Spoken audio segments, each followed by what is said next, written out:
Нэвтрүүлгийн хамтран ажиллагчаар UBS хоолой эзнөө хүргээд өгөө гэсэн үрэйтээр хамтран ажиллана. За мөн Японы чанарыг Такатагаас гэсэн үрэйтээр аюулгүй байдал 5 дахь мэдрүүлэх Японы номер 1 Токико амортизатор хамтран ажиллана. Яа хоол идээгүй 12 цагаас ингэж асуусан бол би чамруу ууралмаар юм байна. Хоолой эзнөө оруулаад өгье. Ширээн дээр чинь тавиад өгье. За өнөөдөр бол эрдэмтдийг танилцуулдаг. Тэ тэгээд 20 жил шүүгдэлцсэний эцэст амиа хорлсон ийм харамсалтай эрдэмтний түүхийг хүргэнэ. Тэ маш том 3 бүтээл хийсэн ч хөрх юм хүлээн зөвшөөрөгдөж чадаагүй ийм эрдэмтэн байна. Тэгээд өнөөдөр бид Америкийн цахилгааны инженер, зохион бүтээгч Эдвин Армстронг гэж ийм эрдэмтнийг танилцуулнаа. За энэ хүн бол одоо миний яриад таны сонсоод байгаа энэ FM радио буюу радио чинь AM, FM гэдэг 2-3 долгион байгаа. Тэгэхээр FM радио гэх технологиг зохиосон ийм хүн. Тэгээд зохиогчийн эрхийн маргаан, за хөрөнгө оруулагчийн ашиг сонирхлоос шалтгаалаад тухайн цаг үедээ хүлээн зөвшөөрөгдөж чадаагүй. Тэгээд насварсан хойно харин шүүхийн маргаанаар энэ хүний юу зөв юм байна. Шүүгтэлцээдээс нь бол шүүхийн маргаан зөв байсан юм байна гэж насварсныхын дараа өөрийнх нь талд шүүхийн шийдвэр гарсан. Амар юм тий. Ер нь энэ хорвоо дээр шудраг зүйл байдсан болов уу гэж бодогдохоор амар хэцүү зохиол байлаа. Ааха. За Эдвин Ховард Армстронг 1800 оны онд Нью-Йорк хотын Челси дүүрэгт төрсэн айлын 3 хүүхдийн том юм байна. Тэгээ түүний аав нь бүр өсвөр наснаас Оксфордын сургуулийн хэвлэлийн газарт ажиллаад за бүр насын эцэслэгтээ бол тухайн сургуулийнхаа дид ерөнхийлөгч болж исэн юм хүн юм байна л да. За тэдний ерөнхийдөө боломжийн амьдралтай дундаж давхарган юм айл. Эдвин Армстронг 18 настай байхдаа нингийн халдвар аваад тэгээ 8 тата. 18 тата тий 8 настай та бүр бага юм биш тий. Тий 8 тата. Тийм байна. 18 гэж уушаад исэн чи.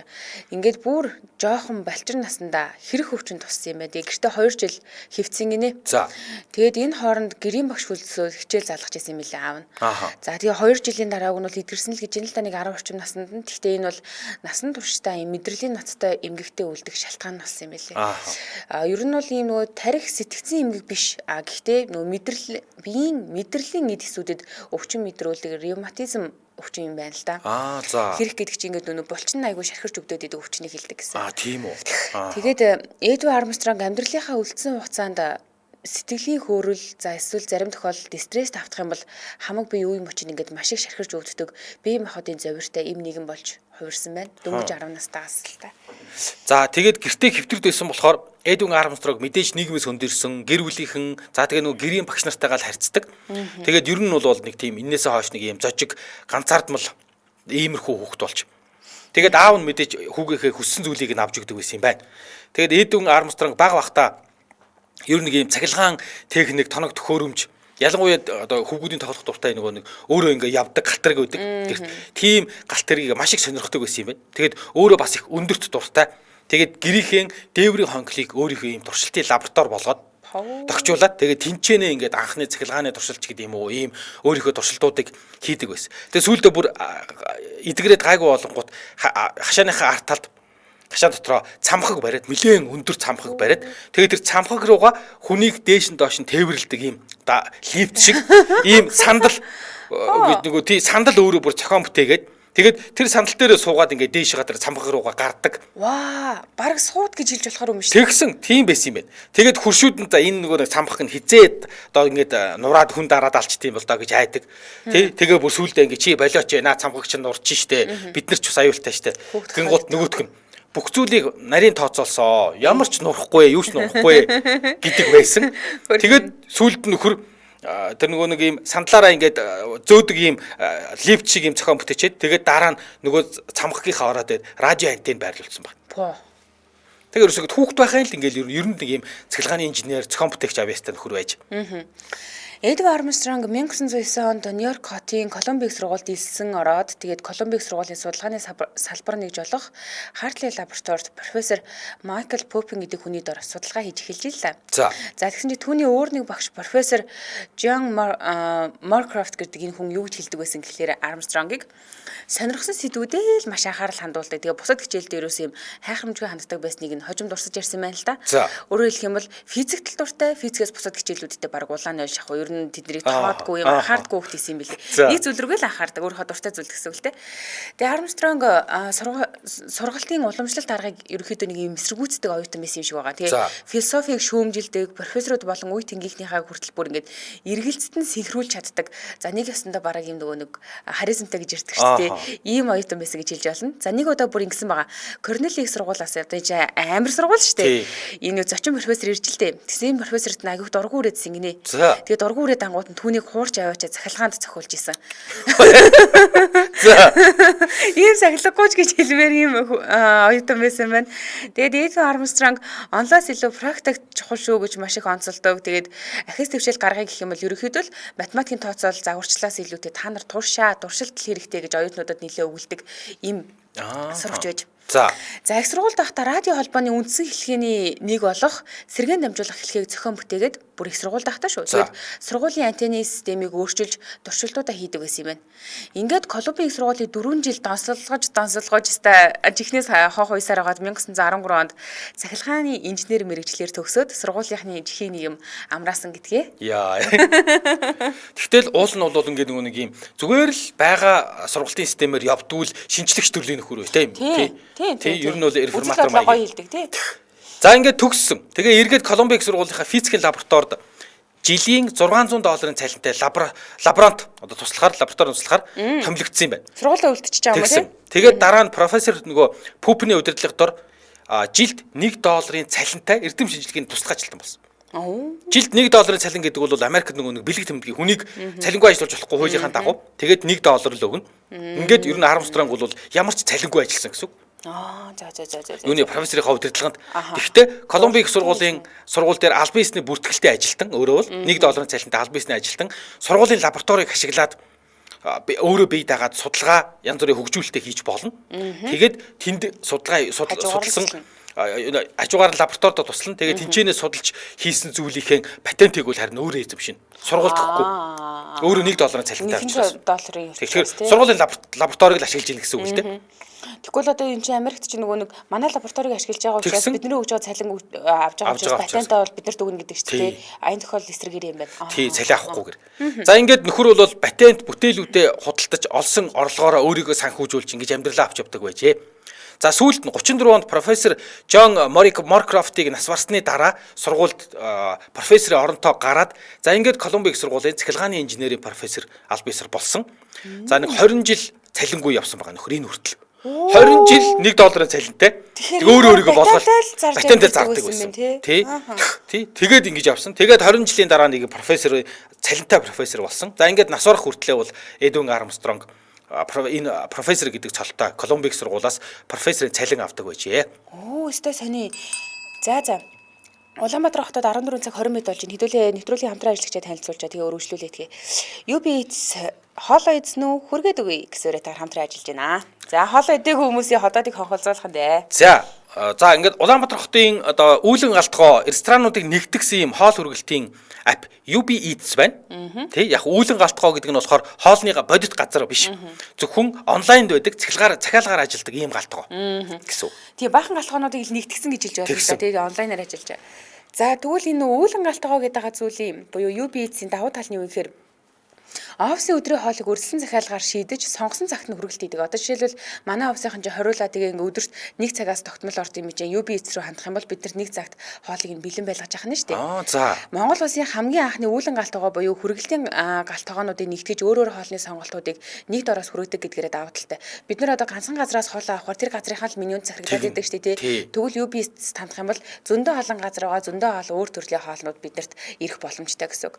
За мөн энэ оноос эхлээд UB хотын ресторануудыг нэвтрүүлээд тэгээ хүргэлтийн үйлчилгээнүүдийг шийдэж ажиллаж байгаа юм байна.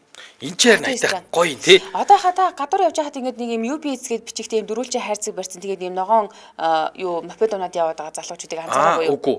Эдгээр чи яг ингэж хүргэлтээ хийдэг байхгүй юу? UB Eats рестораны хүргэлтийг өдөр болго 11 цагаас хойш хүргэлтүүд эхэлнэ. За Монгол, Хятад, Солонгос, Европ гэх мэт өөр төрлийн хоолуудыг нэг дороос захиалах боломжтой.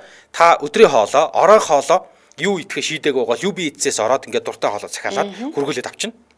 Амар энэ аппликейшн үнэхээр амар. Тэгээ харж байхаар ингээд ийм ресторанд ийм хоол байна гэд бид нар хоолныхоо зургийг хүртэл харах боломжтой. Тэгээд тэр хоолн дээр нь ийм материал орсон байна, ийм үнэтэй гэд ерөөсөө мэдээллийн нэг доороос авчдаг учраас маш амар. Тэгэхгүй ингээд уцтаал танаа хідээс ирэх юм, яг хүргэлжийн ингэж инүү тэгж инүү ямар хоол байгаа ингээд шаардлага өрөөсөө байхгүй. Хараал захиалаа л болоо. Өдрийн хоолны зөвхөн өдрийн хоолны хүргэлтийн төлбөр бол 1000 төгрөг. Бусад цагийн хүргэлтийн хоол нь бол өөр төлбөрөөр тооцогддог юм байна. Зөв. Өдрийн хоол бол зөвхөн 1000 төгрөгөөр хүргэнэ. Гоё юм а тий хэдүүлээ ингээд 20 хүний хоол авлаа хэдний газраас авах юм бол 1000 төгрөгөөр л хүрээд ирэх юм шүү дээ. Тэгээ нэг хоол шүү дээ. Нэг хоол нэр болох уу тий? Тэгээ нэг хоол нь дээ. Тэгэхээр нэг хоол гэдэг чинь 20 хоол авбал 20,000. 20,000 төгрөг.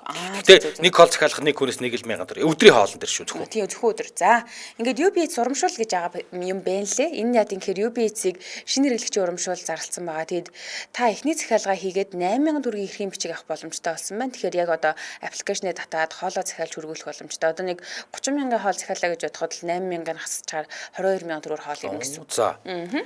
За UB Eats гэдэг англиар бичээд юуны энэ аппликейшнийг гар утсандаа татаа суулгачих болно. 77 тэг 5 16 16 гэдэг утаснаас мэдээлэл авч болно. 77 тэг 5 16 16.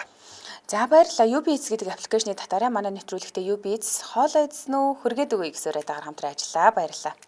За бид өнөөдөр Мегамар гарагт эрдэмтдийг танилцуулъя гэдэг булангаараа явж байна.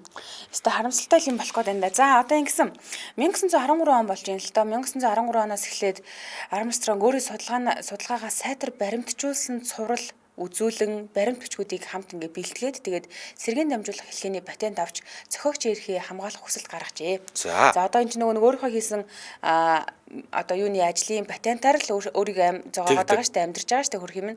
Тэгээд 1914 оны 10 дугаар сарын 6-нд түүний нээлтийн төлөө Америк нэгдсэн улс патентын сая 113,149 гэдэг юм дугаартай зохиогч эрхээр бүртгэж авсан байгаа. Түүний хийсэн зүйлийг нь. За тэгсэн чинь удалгүй гай газар дороос гэдэг шиг Lydia Forst гэдэг юм хүн гараад ирсэн. За энэ нөхөр яасан гэхээр түүний зохиогчийн эрхийг өөрийнхөөрөө гэж зарласан.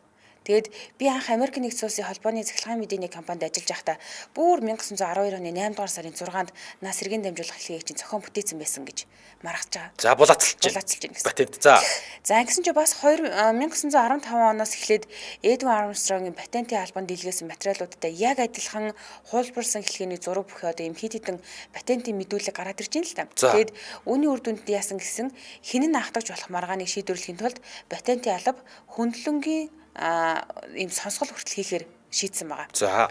За тэгсэн чинь бийж сэргээн дамжуулах хэлхээ хийсэн, бийж хийсэн гэд бүр 4-4 нэхэмжлэгч гараад ирсэн. За. Тэгээ уг нь бол хамгийн анх Эдвин Армстронг хийжлээ. За тэгээд нөгөө нэг Lydia Forst гэдэг хүн гараад ирж байгаа тий. Тэгсэн чинь энэс гадна дахиад 2 хүн гараад ирсэн нь General Electronic компани ажилтан Ирвин Langmuir гэдэг юм хүн. За мөн Герман улсын иргэн Александр Месснер гэдэг юм 2 хүн гарч ирээд энэний чинь би хийсэн юм а патентыг нь би эзэмшдэг гэж дөрвөлөө булаацалтаад эхэлсэн гэсэн үг.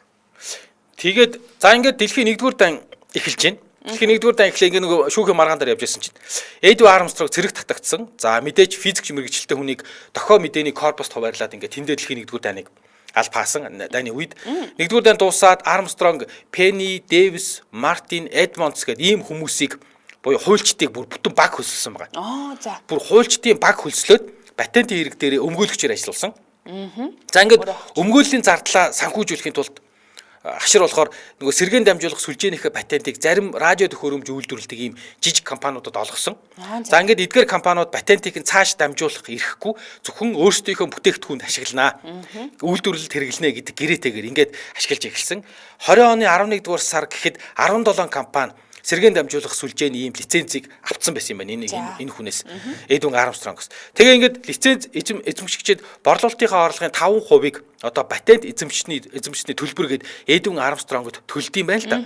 Тэгэнгუთ нөгөө жижиг компаниуд учраас 5%-ыг аваад ер нь бол хангалттай орлого олж чадахгүй байсан юм байна. Тэгэнгუთ нөхөр ерөөсөө л би энэ юуныхаа зохиогч ирэхээ нэг том компанид ерөөсөө тэр чигээр нь худалдаа юу. Тэгэхгүй бол ингээд нэг юм 5% патентын орлогоо шилтэй юм авалдаг юм байна. Хичнээн 17 ч гэсэн. Гэт тий тэгээд ерөөсөө шууд бүтнээр нь патентынхаа эрхийг нэг компанид заръя гэж судалж үзсэн байна.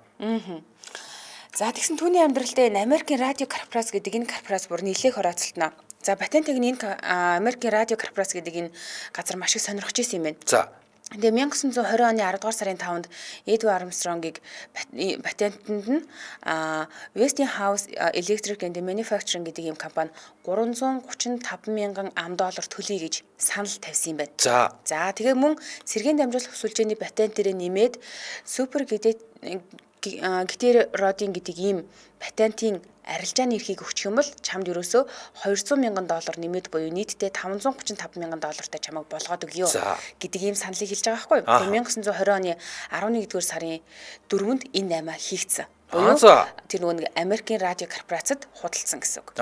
За ингээд өмгөөллийн мөнгөтэй болчлаа шүү дээ. Өмгөөллийн мөнгөтэй болсон учраас Армстронг Lydia Forst гэдэг энэ хүнийг 1913-149 тоот патент эрхийг зөрчсөн гэд шүүхэд өгсөн юм байна. Тэгээ шүүхийн маргаа одоо эхэлж байгаа гэсэн үг. Энд өмнө шүүхтэлцэх гэхэр мөнгөгүй байгаа дээ шүү дээ. Тэгээ ингээд шүүх 1921 оны 5 дугаар сарын 17-нд Армстронгийн талд угнаа шийдвэр гаргасан. За гисэн чинь патентын албаны хөндлөнгийн шүүх хурлын үеэр үр дүн болох 2 дахь шатны шүүх хурал өөр дүн гаргаад ирсэн. За хөндлөнгийн зөвлөл Армстронгийн талд шийдвэр гаргасан ч тэр нөгөө Lydia Forst гэдэг энэ хүн бол хоёулаа энэ бүтээлийг яг зэрэг нээсэнгээ тохирчоо. Би патентыг чинь давхар эзэмшмээр байна. Тиймээс би чанд мөнгө төлье гэж хэлсэн юм байна л да. Тэгээд ингээд бага хэмжээний мөнгө санал болгосон байгаа манай хүнд. Тэгэхээр ч одоо шүүгтэлцэж байгаа хүн ч юу гэж юм бага мөнгө аваад за гэхвдээ тий Армстронг бол мэдээж зөвшөөрөөгүй. Гэвч Lydia Forst гэдэг энэ хүн бол маш баян чинэлэг юм нэгэн байсан юм байна. Хамгийн шилдэг өмгөөлөгчтэй хөсөлж авч агаад хуулийн тогтолгоогоо үргэлжлүүлж хийхэр шийдсэн. Тэгээд патентын албаны хөндлөнгийн зөвлөлийн шийдвэрийг давж заалтахаар бүр Колумбийн дүүргийн шүүхэд гомдол гаргацсан. За ингээд энэ хоёрын ингээд нэг юм патентын маргаан шүүхтэр ингээд бүр 3 жил явсан байна. За 3 жил хоорондоо хэрэлдээд 24 оны 5 сарын 8-ны өдөр Колумб дүүргийн давд заалдах шатны шүүх Lydia Forst гэж энэ хүнийг сэргээн дамжуулах сүлжээний зохион бүтээгч гэж үзэн шийдвэр гаргасан. Хамгийн ихнийх нь шүүхийн шийдвэр нь уул нь бол Эдвин Армстронг дээр гарсан. За ингээд нөгөө Эдвин Армстронг болон олон нийт ер нь физикчид энэ үйл явдалд маш их зочирдсан юм байна. Тэгээд өмгөөлөгчдийнхээ хамт энэ шийдвэрийг дахиж дав заалдсан. За ингээд энэ шүүхийн маргаан 3 жилийн явж байгаад 3 жил болоод шүүхтэр ялагдсан шүү дээ Эдвин Армстронг. Тэгэн гут нь за тэгвэл энийг зөвшөөрөхгүй гэд дахиад дав заалдаад за ингээд нөгөө нэг шүүхийн маргаан 10 жил явсан. Яана ерөөхдөө нэг 13 жил шүүхээр явчихж байгаа юм. За ингээд 28-34 онуудад Америк нэгдсэн улсын дээд шүүхтэр бүр 2 удаа хуулийн ажиллагаа явуулсан ч Эдвин Армстронг 24 оны Колумб тойргийн тэр шүүхийн шийдвэрийг хүчингүй болгуулж чадаагүй. 34 онд Америк нэгдсэн улсын дээд шүүхийн 2 дахь шийдвэрээр Lydia Forst-ыг сэргээн дамжуулах сүлжээний зохион бүтээгч гэж үзээд хариуд нь Армстронг 1917 оны Америк нэгдсэн улсын радио инженерийн холбооноос сэргээн дамжуулах сүлжээг бүтээсний төлөө олгосон хүндэт ийм медаль байт юм л да. Би бүр энэ медалаа буцааж өгнө. Тэ Америк нэгдсэн улсын радио инженерийн холбоо энэ хогийн медаль аав. Миний зохион бүтээсэн одоо юу гэх те патентыг ямар ч хамаагүй хүн гээд ингээд зохион бүтээсэн гээд авчлаа штэ. Би одоо энэ хогийн хүнд мэдээлэлээр яа ууралсан. Тэгэнгүүт хариуд нь Америк нэгдсэн улсын радио инженерийн холбооны удирдах зөвлөл хүндэт медалийг буцааж авахгүй. Танд өгсөн хүндэт медалаа бид нар буцааж авахгүй. Бид бол 21 оны шүүхийн анхны шийдвэрийг баттаа гэж хүлээн зөвшөөрж байна. Одоо Эдвин Армстронг зохион бүтээгч нь мөн гэсэн анхны шийдвэрийг бол бид нар хүлээн зөвшөөрж байгаа. Тий? Таны зохиогч гэдгийг бол бид нар бол баталж чадна. Тэгэхдээ Америк нэгдсэн улсын радио инженерийн холбоо гэдэг чинь шүүх биш ээ. Бид нар бол таныг зүгээр л энэ одоо юу гэдгийг юуг патентыг эзэмших ёстой зохион бүтээгч Эдвин Армстронг гэдэг хүн мөн гэдгийг бид нар мэрэгжлийн зүгээсээ баталж байна л гэж хэлнэ. Шүүх энийг хүлээн зөвшөөрөхгүй. Шүүхийн шийдвэрлэл эцсийн шийдвэрээ гарнаа. Бид нар шүүх биш дээ гэж хэлсэн. Ер нь бол шүүх бүхний дээр гэдэг шиг юм бол. Тийм байна. Харин тэгээд мэрэгжлийн инженерийн байгууллагууд нь хүртэл ингээд уулна Эдвин Армстронг одоо зөвөө Эдвин Армстронгийн патент эзэмших эрх нь зөвөө гэдэг. Тэгээд гэрчмэрчээр оруулаад хөөрх нь болохгүй л байсан юм бата. Одоо болтгүй л байсан юм байл үү? За ингээд бас нэг юм сануулхад Эдвин Армстронг бол насан туршийн нөгөө ревматизм гэдэг юм өвчтөй хүн шүү дээ. Ингээд стресст нь за эсвэл ингээд ямар нэгэн баярлсан иймэрхүү үед бол түүний биеийн байдал эрүүл мэндэд маш муухай нөлөөлдөг шүү дээ. Гэтэл энэ хүн чинь өөрийнхөө патентын төлөө 13 жил шүүгтчихлээ шүү дээ. Энэ хугацаанд ямар их нерв ямар их өвчин мэдэрч байсан бол тий. Тэрнийг Lydia Forst гэж хүн одоо түүний нөгөө бүтээлийг ингээ хуулбарлаа зохиогчийн эрхийн маргаан үүсгээд ингээд ерөөхдөө бараг 20 жил шүүхээр явуулчих байгаа юм л та. Тэгэхээр энэ хооронд за мэдээж нөгөө өмгөөлөгч хүсэн зардал мөнгө гарна. За тэгээд ийд хөрөнгө эрүүл мэндээрээ охироод яваад байгаа гэсэн үг байхгүй энэ эрдэмтний үед. Ингээд Америк нэгдсэн улс 1917 оны 4-р сард дэлхийн 1-р танд татагдаа оролцсон. Тэгээ Эдвард Армстронг Америк нэгдсэн улсын армийн дохионы корпуст алба хаасны түрүүн мөгийг хэлсэн шүү дээ. За тэгсэн Эдвард Армстронгийн хувьд бол өнөө Францын Парис хоттой холбоотын хүчний холбооны лабораторид томилогдоод тэгээ дайны радио холбоог хөгжүүлэхэд өндөр хүчин чармайлт гаргасан учраас ийм корпус командалж эхлээд ахмад болоод дараа нь бүр хушууж боллоо дэвссэн юм байна. За Тэгээ ингээд зэрэгт 2 жил алба хаахтаа зөвхөн нөгөө Америкийн биш холбоотны хүчний корпус командалж исэн хушууж болтлоо дэвссэн юм хүн гэсэн үг л дээ. Тэгээ дээрэс нэмээд Эдвард Армстронг бол маш их оронч хүн байсан юм байна. За нэг болон 2 дугаар дайнд ингээд оролцож байгаа шүү дээ. Тэгээд энэ дайнуудад оролцож байхдаа тэр өөрийнхөө патентуудыг үн төлбөргүйгээр ашиглах эрхийг Америк нэгдсэн улсын зэвсэгт хүчинд зөвшөөрсөн байт юм байна. За Тэгэхээр ч маш өгөөмөрхөн байгаа шүү дээ, тий. Тэгээ Америкчууд цэргийнхнийг нөгөө маш их хүндэлдэг шүү дээ, тий. Ахмад ажтай ч гэсэн маш хийлэг хэсэг ханддаг учраас Эдвард Армстронг ерөөхдөө үлдсэн бүх насаараа хушууч Армстронг гэсэн цолоороо дуудулж явах юм хүндтэй хүн болж байгаа. За тэгээд ер нь бол ингэж байгаа. За ингээд дараагийн хэрүүл удахгүй дахиад гарч ирнэ. Дайны үед Армстронг маш чухал нээлт хийсэн. За суперсоник гетеродин гэдэг, за товчоор хэлбэл супер гетеродин гэдэг ийм богиносгосон радио хүлээн авагчийн хэлхээг зохион бүтээжээ. За энэ хүү хэлэх нь радио хүлээн авагчдыг илүү мэдрэмтгий, за сувг буюу давтамжаа өөрөө сонгох боломжтой болгосон. Анхны радио бол цаанаасаа л нэг ийм сувгаар цацдаг, тэрийг хүлээж авдаг байж л тээ. Тэгсэн энэ супер гетеродин аргын гол онцлог нь ирж байгаа радио дохиог радио багц доторх өөрийн үүсгэсэн өөр давтамжийн дохиотой холих харгаар юугаа өсгөж авдаг. Тэгээд ер нь бол энэ хэлхийг холигч гэж нэрлэдэг юм байна. Энийг бид нар энгийн байдлаар юугаар нэрлэх вэ гэвэл жихийг нэргүүлээд ингээд сувгаа өөрөө хайдаг радио. Одоо радиог ер нь тийм болгож хөгжүүлсэй л гэсэн үг.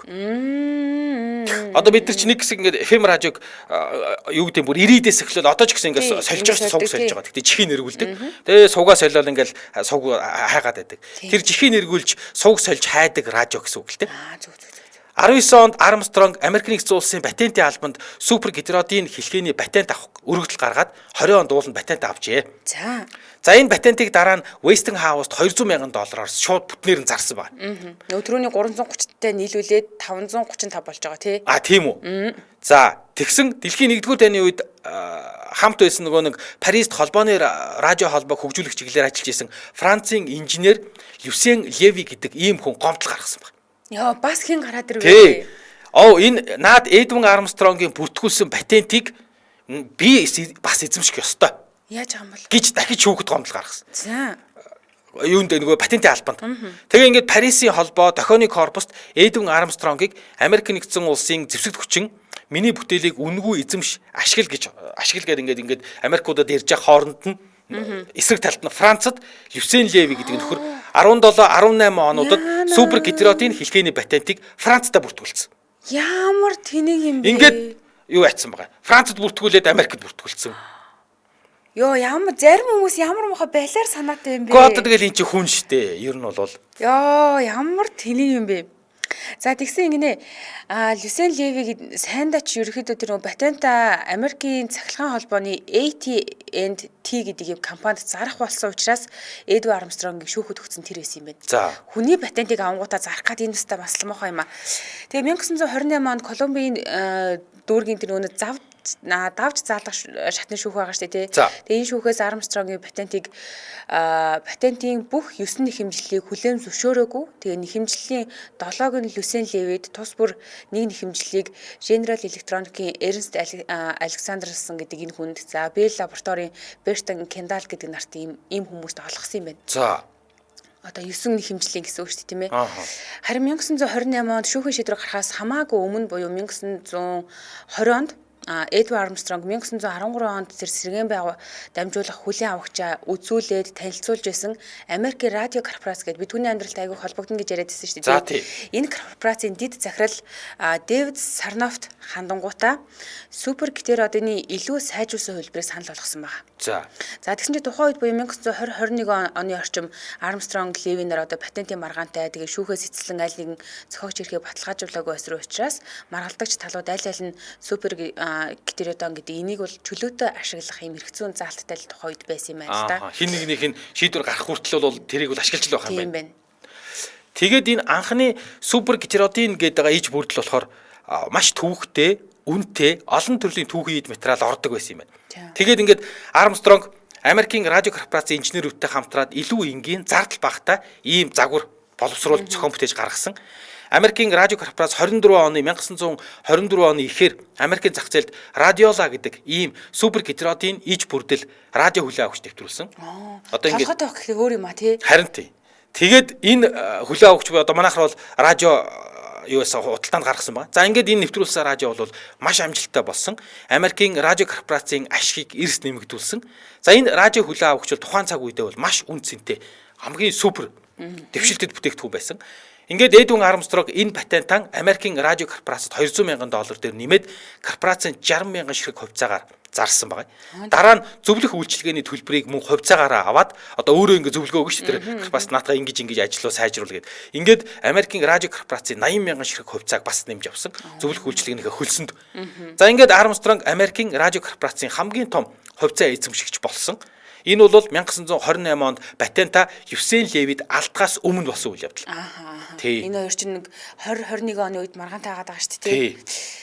Тэгээд яг хөө ингээд зайлуул хөөх юм нэг удаач болтгоо ингээд нэг юм 60,000 ингээд 80,000 гэдэг чинь нийтдээ нэг ингээд 140,000 ширхэг хувьцаатай нэг том компани за $200,000 ямар ч байсан нэг удаа өөрийнхөө патентын эрхээр олж авсан. Гэтэ яасан хүн болохоор ингээд амар хүрсэн. Ер нь харин тийм ихэнхдээ шүүхтэр ялагддаг аюу тийм азгүй ч биш хүн байж. Харин азгүй юм эсвэл ингээд эрдэмтдийн хүрээл дундаа бүр ингээд үнэхээр тэр хүний хүлэн шүрхэд хэцүү байсан юм бол ингээд өрсөлдөгч хүмүүс гарч ирээд байна гэдэг чинь би чамаа барнаа л гэж гарч ирээд байгаа гэсэн үг шүү дээ. Хэмэтгүй харин. Амар сони. За тухайн үед энэ бүх радио далаацын модуляцчмаар ажилладаг байсан гинэ. Үүнийг AM гэж нэрлэж байгаа. Тэгээд AM дээр энэ одоо аян цахилгаан, хав ойрын цахилгаан төхөөрөмж ажилуулах зэрэг юм өөр их усүрүүдээс үүссэн гадны дуу чимээ радио холбоог эвдэж шүүг орж ирээддэг гэжээ. За тэгвэл 1925 оны орчмоос Эдвин Армстронг AM дамжуулалтын шин чанарыг өөрчлөх, сайжруулах замаар асуудлыг шийдэх гэж оролцсон байгаа. За тэгээ энэ туршилтууд нь бүгдээр бүтлгүй болсон гинэ. За тэгэхээр нь ерөөсөө далаацаа өөрчлөхөө болоод давтамжийн модуляц аргаар дамжуулалт хийхээр оролцож үзсэн юм байна. Тэгсэн чинь энэ нь AM шиг долгионы хүчийг өөрчлөхийн оронд аудио зохиог илэрхийлэхийн тулд дамжуулагчийн давтамжийг өөрчлөх юм санаачлага байсан юм байна. Өөрөөр хэлбэл нөгөө толгойтой учраас арай өөр тийшээ анхаарал хандуулж ингэсэн шүү дээ. Тэгээ өмнө нь 1922 онд AT&T гэдэг энэ компани зохион бүтээгч Джон Реншоу Карсон гэдэг энэ хүн FM дамжуулалт нь бол AM дамжуулалтаас илүү тийм сайн нөлөө давуу тал гэж зах юм байхгүй гэд ингээд угаасаа хэлсэн байсан юм байна. Тэгээд 1928 оны ихэр Армстронг FM-ийн чад авахыг судалж эхэлжээ. Буюу одоо бид нар нөгөө AM-с шилжээд FM руу орох гэж шүү дээ. Тийм байна. За 14 цаг 39 минут болж байна. За нэвтрүүлгийн хамтран ажиллагчаар Японы тэнрэг Такатагаас гэсэн уриатаагаар аюулгүй байдал 5 дахь мэдрүүлэх Японы номер 1 Токико амортизатор. За Токико 4 хос амортизатор та ингээд аваад солиулвал Shino брендийн 4 литр хөдөлгүүрийн тос бэлгэнд авна. 2 хос авбал NWB брендийн шил арчигч Такатагаас бэлгэнд өгж байгаа юм байна. Мэдээж та энэ юуг Токико амортизаторыг хаягаараа ингээд хөргүүлээд авчиж болно. Эсвэл яг очоод өөрөө аваад тэр дор нь мэрэгжлийн засварчдаар машинтаа солиулчих болно. Одоо тэгсэн энэ нөгөө Toyota, Nissan, Mitsubishi, Mazda, за мөн Ford, Suzuki гэх автомашины үйлдвэрлэгчдийн үйлдвэрээс яг гарч байгаа юм шинэ машинууд бүгдээрээ Токико амортизаторыг суйрлуулдаг гинэ. Тэгээд тос газыг цилиндрээс гаргахгүй өндөр битүүмжлэлтэй учраас ерөөхдөө хамгийн том давуу тал нь олж байгаа. Тэгээд дээрэс нь донсолгоо савлгааг бууруулад илүү 5 дахь мэдрүүлнэ гэсэн. Манайх нэр амортизатороо солиулж арай амжаагүй л байгаа. Солиулнаа л гэсэн байгаа. За юу яаж вэ? Таката Японы хэлбэг Улаанбаатар хотод 6 салбартай. За хан уулын EMRT-ийн B1 давхарт, доод давхарт. За сансрын EMRT харин 6 давхарт, 10 дугаар хорооллын EMRT-ийн B1 давхарт. Тэгээд төв салбар нь Тебедэ хандуудын замын урт талд Panasonic-тай ягаан байрны 1 давхарт байгаа. Баянбүрдээс Дасган руу өгсөх зам дагуу M-Oil шатхуун түгээх станц дотор байгаа. За бас 1-р хорооллын арын зам дагуу отхон жолоо авцрагуултыг яг залгаа Таката Японы хэлбэг байгаа. 1-р хорооллын 1-р байр гэх хүмүүс айгүй сайн мэддэг гэсэн. Яг 1-р байрын арталт байгаа гэсэн шүү. За 72 11 11 гэдэг утсыг тэмдэглээд авчаасаа гэж хүсдэг. Яагаад гэх юм бол энэ Таката зөвхөн цөөхөн төрлийн сэлбэг биш маш олон төрлийн сэлбэгийг оруулж ирдэг. Тэгээд айлч газар яарсан үед бол хүргэлттэй гэдгээрээ давуу талтай. Тэгэхээр энэ дугаарыг хадгалаад авчих юм бол чулуу болно гэж аргун эхэлдэг. 72 11 11 Facebook-аас Takata Japan Auto Parts гээд энэ хуудсыг хайгаад дагаараа их гой мэдээлэл ордог. Манай нэвтрүүлэгтээ Японы чанарын Takatagаас гэсэн уриатаагаар аюулгүй байдал 5 дахь мэдрүүлэх Японы номер 1 Tokiko амортизатор хамтран ажиллаа. Баярлалаа. За баярлалаа. За мегмар гарагт бид нэр эрдэмтдийг танилцуулдаг. Бидний мэдхгүй маш олон эрдэмтэд тэр судалгаа шинжилгээнийх нь ачаар өнөөдөр бид нэр ингээд тэр хүмүүсийн одоо ололт амжилтыг амьдралдаа хэрэглээд явж байна. За тэгсэн FM-ийг ингээд олон хүмүүс судалж ийсэн. Ганц энэ эрдэмтэд биш. Маш олон инженерүүд судалж туршиж ийсэн. Америкийн радио корпорац FM богино долгионы дамжуулалт нь AM дамжуулалтаас бага бүдгэрч байгаа хэсгийг шалгах ийм тусгай туршилт хийсэн юм байна. 31 онд Америкийн радио корпорацийн инженерүүд Калифорниас Хавай руу Шмелинг, Стриблинг гэдэг ийм хоёр боксчны тулааны нэвтрүүлгийг FM-ээр дамжуулжээ. За. Тэгсэн FM-ийн гадны нөлөөнд маш бага өртдөг болох нь энэ нэвтрүүлгээр тогтогдсон. Одоо ингээд Монголын бүр хүүхэд байх дээрээ хөдөө ингээд өвөгийн дөвөл радио сонсохоор ингээд гэл тэгдэг байсан тий. Сог мог хайхаар Юу ч мэдэгдэхгүй. Тий, тэгэхээр чинь FM радио бол тийм янз бүрийн шууганга орж ирдэг. Тэгэд Калифорниас Хавай хүртэл 3980 км байсан юм. Эдвин Армстронг Колумбийн их сургуулийн философийн тэнхимийн подвол байх лабораторид нууцаар өргөн зурвастай FM-ийг хөгжүүлээд тэр нь өмнөх нарийн зурваст FM дамжуулалтаас маш давуу талтай гэдгийг олж мэдсэн. За ингээд өргөн зурвасын FM системд дамжуулагчийн давтамжийн хазаалт нь дуу чимээг илүү сайн няцаах боломжийг олгодог учраас аудио тохионы давтамжаас хамаагүй их байхаар хийгдсэн. Ер нь бол Эдвин Армстронг 33 оны 12 сарын 26-нд энэ шин системийн үндсэн шин чанаруудыг хамарсан Америк нэгдсэн улсын 5 патент уул нь бол авцсан. Патентаа уг нь бол айгүй сайн бүртгүүлдэг юм байна. Харин тийм байна. Тэгээд дажгүй алдчихдаг. Харин тийм. Хэцүү маа. Нэг амар бүртгүүлж явахгүй жаад алдчихдаг биш юм тий. Харин тийм жоохон шин юм хийлээ туршлаа патентаа бүртгүүлээд авдаг. Тийм гэхдээ нөгөө нэг 20 жил өнгөө ажилласных нь нөгөө нь сурж авсан ганц зүйл нь шүү дээ. Тийм байна. Патентаа айгүй сайн бүртгүүлдэг. Тэг ингээ патентаа бүртгүүлээд авцсан. Эдвин Армстронг Америкийн радио корпорацид патентээ санал болгожээ. За 1934 онд Америкийн радио корпорацийн ерөнхийлөгч Дэвид Сарноф гэдэг хүн бол за одоо байгаа хүлээн авагчинд нэг энгийн төхөөрөмж нэвснээр л гадны шууганыг арилгах боломжтой гэж найдаж ирсэн гинэ. Тэгээд FM-ийн патентыг худалдаж авахар болсон ч дараа нь нарийн төвөгтэй байдалтай хөрөнгө оруулалт ихтэй мэн гэд маягласан байгаа. За ингэсэн чинь Эдвин Армстронг 1934 оны 5 дугаар сараас 1935 оны 10 дугаар сар хүртэл 17 сарын хугацаанд Нью-Йорк хотын Empire State Building гэдэг ийм барилгын 85 давхурд байрлах Америкийн радио корпорацийн лабораторид өөрийнхөө FM технологийн төхөөрөмжийг суйрлуулад туршилт хийж үзэж байгаа байхгүй. За тэгээд нэг Empire State Building гэдэг барилгын дээвэр дээр бэхлэгдсэн антенн 130 км зайд FM тохиог дамжуулдаг юм байсан юм байна. Тэгээд энэ туршилтууд нь радиогийн шуугааныг багасгаад өндөр наривчлалтай юм чанарыг нь харуулж чадчихээн л та. За гэвч Америкийн радио корпорац телевизийн өргөн нэвтрүүлгийг боловсронгуй болгоход зориулж асрын хөрөнгө оруулалт тухай үед хийсэн байсан гинэ. Одоо ч нөгөө телевизээр гарч ирэл бүү юм болж штэ. Ер нь нөгөө мэдээллийн технологи ирээдүйн телевизийн мэн гээ харсан. Тэгээд FM радиод хөрөнгө оруулахгүй байхаар шийдээд Армстронгийг тоног төхөөрөмж болон антенна манахаас холдуулаараа зайлуулаараа гэж хэлсэн байна. Амар. За ингээд Америкийн радио корпорац бол тухайн үед зах зээл дээр манлайлагч байсан.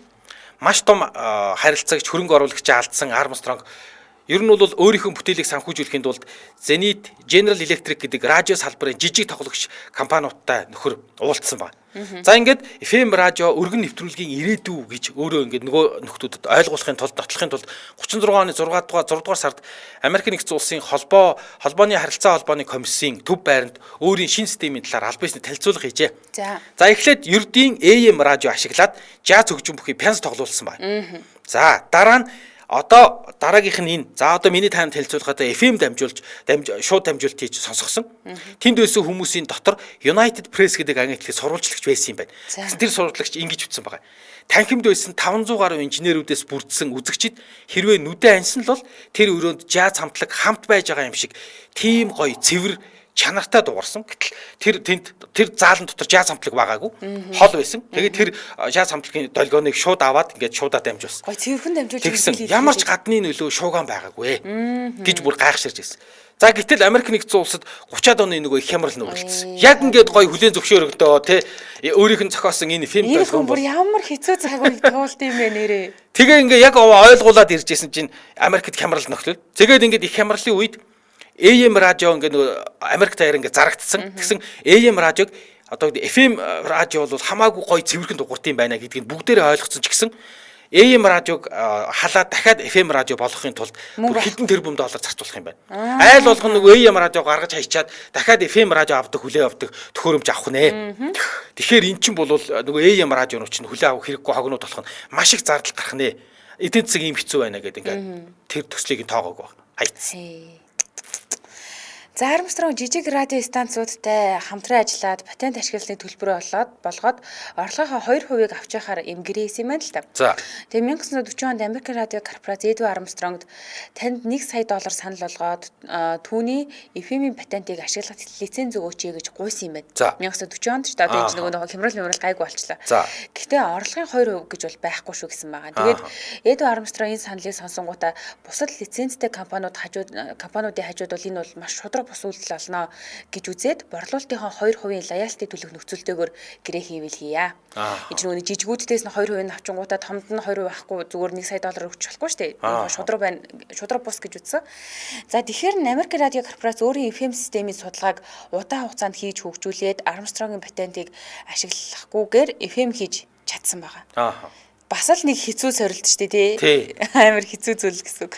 Тэгээд тус корпорац бусад компаниудыг Армстронг руу лоялти буюу тэр нөгөө патент ашигласны төлбөр тооцоогоо зогсоохыг уриалж эхэлж байгаа юм л да. Амар мохоо хогийн нь өөртөө нэг юм хийчихэнгүү тий. Яг энэ тэгэл ингээл бизнес шүү дээ. Энд бол хогсоод байх байхгүй шүү дээ. Энд чинь зүгээр л өрсөлдөө байхгүй. Бизнес өөрөө л юм шүү. Өдөө болтол ингээд зовж ирсэн хүний хувьд бол энийг сонсох таатай биш л байна. Тэгэж одоо ингээд тий ингээд за та надад патентын эрхээ ашиглуулахгүй гингүү тэгвэл одоо тэгэл би өөр л хийдэ өөр яах. За үүнд нэгдүүлсэн Армстронг 1948 онд Америк радио корпорац болон үндэсний өргөн нэвтрүүлгийн компанийг патентын эрх зөрчсөн гэж буруутгаад түүний шинэ бүтээлийг санаастайгаар эсэргүүцэж байна. Үн цэнийг нь унахаар зорьсон учраас 3 дахин их хэмжээний охирол барагдуулах хүсэлт тавьж гинэ гэд шүүхэд өгсөн. За хэдийгээр Армстронг энэ нэхэмжлэл амжилттай болж томоохон мөнгө салгана гэдэгтээ өөртөө маш ихтгэлтэй байсан ч гэсэндээ олон жил сунжирсан хууль эрх зүйн маргаан түүнийг санхуд маш хүндэр туссан байна. Бас ингээд дээрэс нөгөө стресстэд би энэ уламд ортноо энэ хэрэг хүчтэй өн штэ. Тэгээ эндээс ер нь анзаархад ингээд энэ хүн ч одоо баг ингээд амьдралынхаа туршид шахуу те шүүхтээ орооцолтчлаа штэ. Дундаас нь хараад хахад ганц хожиж байгаа хүмүүс нь бол ерөөсөө хин өмгөлөгч нар л байна. Мөнгө гэж штэ. Тэгтээ бас ингээд бас нөгөө юу юм аа муугаа мэдхгүй заргач гэдэг шиг л нөхөр юм тий. Бас айхтар заргач. Ийм зүйлийнхээ төлөө явахгүй яах юм. Мэдээж явна л та. Тэгтээ эн чинь ингээд харж ерөөсөө амьдрал нь баг тэр чигээрээ шүүхтээр гэдэг. Яа тий. Насаараа шүүхтээр. Яа тий ингэхгүй. Тэгсэн чи ингэж. Тэр өрөвдөд нөлөөсөх гэдэг байна. За ингээд олон тооны удаан үргэлжилсэн патентын тэмцэл шүүхийн маргаан Армстронгийн эрүүл мэндэд үнэхээр цөргөөр нөлөөлсөн. Бүр сүүлдээ зан авир нь маш докторгүй болсон. Нэг удаа ингээд ресторанд хоол идчихсэн. Та нар миний энэ хоол юу юм бэ? Хортой хоол байна. Яана. Миний хоолнд хор хийцсэн байна. Би энэ миний эцэг хоолыг буцааж гаргахад тусал гэсэн байна. Яана. Тэгээ бүр ингэж бүр одоо сүүлдээ бүр заримдаа энэ чинь бүр хитрээс баг шизоорчтэй ингээ тий. За тэгээд ингэсэн байна. Бид нар дампуурлаа гэд ингээд эхнэр Марион гэд эхнэртэй хэлсэн юм байна. Бид нар ингээд дампуурлаа. Би ерөөсөө ингээд нөгөө өмгөөлөгчдөд хамаг мөнгө өгөөд дууслаа гэд. Тэгсэн чинь эхнэр Марион гэдэг хүн нь болохоор бүр ингээд сэтгэлээр унаад тэгээд East River гол руу амиа орлох гээд өсөрсөн байна. Эхнэр нь. Тэгэнгүүт хүмүүс ингээд хажууд нь байжсан учраас аваа тэр эхнэр Марионыг ингээд уснаас ингээд авраад тэгээд сэтгцэн эмнэлэгт хэвчүүлсэн. Хөрхийн чи ингээд тэгээд эхнэртэй аваач бид нар ингээд дампуурлаа гэж эхнэр нь дагаад хямрацсан. За ингээд 53 оны 11 сарын 11-нд Армстронг эхнэртэй хандаад ингэж хэлсэн байна. Чиний ингээд тэтгэврийн санд хадгалсан байгаа, тэтгэвртэй гарахаар хэлнэ гэдээ хадгалсан байгаа. Тэтгэврийн мөнгийг чи би аваад өмгөөлөгчнийхэн төлбөрт өгчихье гэсэн байна. Энэ сүүлдээ бүр хитрхи улаарсан юм. Тэгэнгүүт нөгөө эхнэр Марион татгалцсан. Үгүй ээ, би тэтгэврт гараа тэгээ яаж амьдрах юм бэ? Чи наад одоо ингээд шүүхийн асуудлаар насаараа ингэж явлаа. Одоо зүгээр орхиж болтгүй юм уу? Одоо чи сүүлдээ миний ингээд тэтгэвр рүү орлоо шүү дээ. Тэгээ би яах юм гээд. Тэгсэн нөгөө Эдвин Армстронг уурлаад одоо манайхаар галын хайч. Тэднийхээр нөгөө нэг галын шилээврээрээ эхнэрийнхээ гарыг цогцсон ба уурлаад чи надаас тэтгэврийн мөнгө харваллаа гэд. Бурхан энэ чи бүр яг галзуурхын наах нь шүү дээ энэ хүн. Харин тий. Тэгэнгүүт эхнэр нь би чамаас садлаа гэд ингээд уурлаад гараа авчихсан. Тий. Тэгээд ер нь бол дахиж Эдвин Армстронг нөхөр дээрээ дахиж очиагүй. Тэгсэн чинь эн чинь 53 оны 11 сард болсон үйл явдал байхгүй. Тэгээд эхнэрээс салаа явцсны дараа нэг жил хагасын дараа ч юм уу 54 оны 1 сарын 31-ээс 2 сарын 1-нд шилжих шөнө Эдвин Армстронг эхнэр нь салснаас хойш 3 сарын дараа эхнэр салснаас хойш 3 сарын дараа Нью-Йорк хотын Манхэттен дүүргэх River House-ын 13 давхурт байрлах байрныхаа 12 өрөө байрныхаа цонхноос үсрээд амиа оролцсон. 12 өрөө байранд амьдардаг байж тэгээд хоосрлоо гэдэг юм уу? Тий 12 өрөө байранд амьдардаг байсан гинэ. Тэгээд нөхөр эхнэр нь салаа явчин тэгэнгүүт сэтгэлээр унаад тэгээд амиа оролцсон үсрээд амиа оролцсон. Тэгээд амиа орлохдоо эхнэртэй амиа орлох болсон тухай гэрээсэл маягийн юм 2 хуудас захаа үлдээсэн. За түүнийг амиа хорслныг дуулаад Дэвид Сарноф гэдэг энэ хүн ерөөсөө л ингэсэн. Би Лав Армстронгийн хөнөөгөө гүдэг гэж ойр тойрныхондоо ярьсан гинэ. Энэ хүний тэр нөгөө нэг юм санаатай юм шиг санаагүй юм шиг бусад компаниудыг өдөөнд төрхрээд байгаа. Энэ үйлдэлээс ерөөхдөө болж байгаа шүү дээ, тий. Тэгэд нөхрөө амиа хорсны дараа Марион Армстронг үл хөдлөх хөрөнгийн өвлөх эрхийн төлөө одоо хуульч хөсөлж жогоод за мөн Америкийн радио корпорацийг шүүхэд өгсөн юм байна. 1954 оны 12 дугаар сарын сүүлээр Америкийн радио корпорац арбитраар дамжуулаад Мари Армстронгд $1 сая төлбөр төлж ийн л доо. Тэгээд ихнэрт нь гэсэн үг. Тэгэхээр энэ чинь нөгөө арбитр гэдэг чинь за энэс хойш дахиж юусэн маргаан гарахгүй шүү талууд тохиролцоороо гэсэн үг шүү дээ. Тэгээд мөн Мари Армстронг 1954-өөс 67 он хүртэл маш том хуулийн багийг хөсөлж жогоод бүтэн 13 жил үргэлжилсэн шүүхийн маргааныг хийсэн. Тэгээд Эд Армстронгийг FM-ийн зохион бүтээгч хэмээн шүүхээр албан ёсоор тогтоолгож чадсан ийм эмэгтэй юм байна. За ямар ч байсан эхнэр нүртэл хойноос нь хөөж жагаад нэг юм зөвхөн нас барсныхын дараа хизээ хойно шүүх өөр дээр шийдвэр гаргасан юм байна. Эхнэр нь яагаад дундаас нь оролцож болоогүй юм бол гэхгүй. Амар харамсалтай юм а тэгээ энэ түүхэл. Нийтэд нэрээ заримдаа бүр үнэхээр хэцүү гэмээр зүйлийг даван тулах юм аа. За энэ төрөд манай нэвтрүүлгийн өндөрлөх цаг болжээ. UBS хоолоо эзнүү хүргээд өгье гэсэн уриатаагаар хамтран ажилласан. За мөн Япон чанарын Такатагаас гэсэн уриатаагаар аюулгүй байдал 5 дахь мэдрүүлэх Японы номер 1 Токиго амортизатор хамтран ажилласан. Баярлалаа. Сонсогчдоо үргэлжлүүлээд 15 цагаас радио мэдээг үлээн онцсороо 15 цагаар метаас элдв шипийн нэвтрүүлгээр хэдүүлээ эргээд уулзнаа. Баярлалаа мөгөх. За баярлалаа.